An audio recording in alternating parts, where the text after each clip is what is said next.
Hey everyone, and welcome back to Standouts of the Year. And of course, I have to give my next standout to the year to, of course, you knew I was going to put it on here on the list. A game that's franchised, it's lasted years, it has done exceptionally well. I've played almost, not all of them, I've only played it recently. Fallout 4. Now, firstly, let me get it off the bat right now. Fallout 4 is not the perfect RPG. It's not perfect, it has flaws, and I know this game has a lot of mixed bags with people when it comes to the idea of, like, is the game good? I will agree with some things that people have said about this game, is that it's not very RPG-esque compared to the other Fallout games that I have played. Now, I've only played Fallout 3 and Fallout New Vegas, so those are the only games I've played in the Fallout franchise. I've not played the originals. But Fallout 4 to me is a not a great game, but a good game, but it's still a standout in my opinion because Bethesda decided to take a gamble. They decided to go with the voice protagonist and changing it. Now, I will admit, I did kind of prefer Fallout's dialogue with this, which is basically just the full dialogue. You say it, that is blah blah blah. But Bethesda did restrict themselves by introducing a voice cast, of course, the voice protagonist. But they kind of won me over because the female is voiced by Courtney Taylor, who voices Jack and many other characters I love. And so I did create Jack, if anyone's wondering.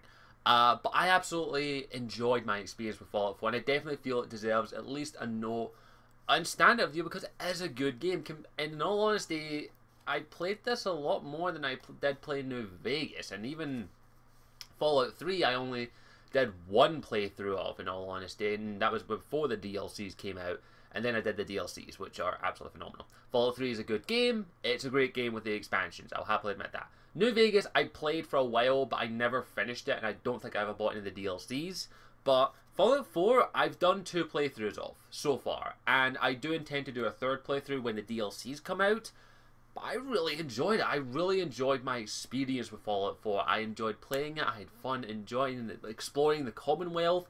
I also like the fact that it was exploring some aspects of the world and showing us a little bit of that. And I also like the fact that our protagonist, who we were playing, was a pre-war character. A character who was frozen, spoiler, and comes to the future. And it's very interesting in that aspect of this. I like that idea because I've always wanted to see the pre-war of the Fallout universe. And even though we only saw it for a few seconds, and I kind of would have, well, a few moments, sorry, and I kind of would have liked it if we could have explored the neighborhood a little bit more in Fallout 4, like maybe a tutorial level where we interacted with various people in there, saw the world for what it was like, saw a lot of the radio broadcast, the TV broadcast, that kind of thing.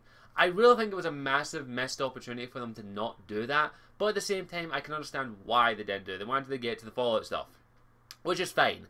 But I kind of hope that there is a DLC or an expansion to Fallout 4 that lets us maybe explore the pre-war a little bit properly with our character, even if it's just flashbacks or some kind of memory hoopla, whatever it is. I kind of want to do that because I really want to see what it's like back in the pre-war, like what kind of propaganda it was like. But I definitely enjoyed my experience with it nonetheless. I enjoyed the characters in this, especially the companions. The companions in Fallout 3 and Fallout New Vegas, while some of them were good, the majority of them were not good. Like, the only standouts I can remember are Fox and Veronica, the Brotherhood scribe from New Vegas. And one or two others, Arcade maybe.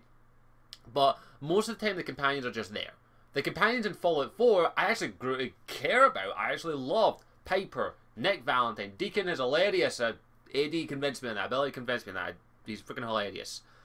Strong is probably my least favourite in all honesty, but he's still okay. Dance as well. And I'm trying to think of him forgetting. Curie, Codsworth. The companions are fantastic. I love them. I actually grew to connect to some of them, and I wanted to do all their missions. I talked to them, interacted with them, did the side quests. They weren't too developed. I kind of wish they developed them a little bit more. Like, I'm kind of spoiled when it comes to BioWare games, especially if I use Dragon Age Origins as an example, where you could talk to companions anytime you play and wanted to. But I definitely think they could have expanded on the companions. Now, I think my favourite is probably Nick Valentine, the synth. I think he's one of my favourites. Just because I love that kind of noir detective kind of, see, I got these things I want to do, dang. I can't do a freaking noir voice like that, but I love that kind of noir character. It just made me smile when I saw him, and I was like, ah, I like you. Now, I will say probably the story is the weakest of Fallout 4 in all honesty. It is interesting to an extent, but overall it's a bit disappointing. And I will say this, I will be brutally honest, I have not officially finished the game. I know all the endings, I have watched them. I refuse to do them because I do not like any of the endings. At all. I'm being honest. And even then if I had to pick one, I still don't like it. I don't like... The only ending I kind of like is the Minutemen ending, but I won't spoil it. But I still think Fallout 4 is a fun game. I definitely think it is an overall net positive. I still enjoyed it, and I definitely did not regret my purchase. And I'm still playing it. I still pop in from time to time to do my settlements, to build my settlements up a little bit, even though freaking wood is freaking scarce. And I do actually plan on buying this again on PC for a few reasons. One, TGA. God mode, because of course. 2, mods. 3, because I want to. Simple as that. And the mod community has already gone nuts already, and the kit isn't even out yet. I definitely want to play Fallout 4 again on PC and go do a through playthrough again on that with mods and various other little bits. I enjoyed Fallout 4 and I definitely feel it is a standout of the year. Not the best game of the year. As I say, I'm not numbering these, but it definitely is probably, if I was to number it, it's probably maybe 4th or 3rd in all honesty. But at the same time, I still enjoyed it, and I know there's a lot of hate towards it. I know a lot of people don't like some aspects to it, but I'm excited to see what the modding community can do, and I'm also excited to see what the DLC can do, because I'm not going to lie, I've got ideas. This was the first Fallout game that made me speculate and theorize, so I'll definitely say that much. I have a few theories in mind.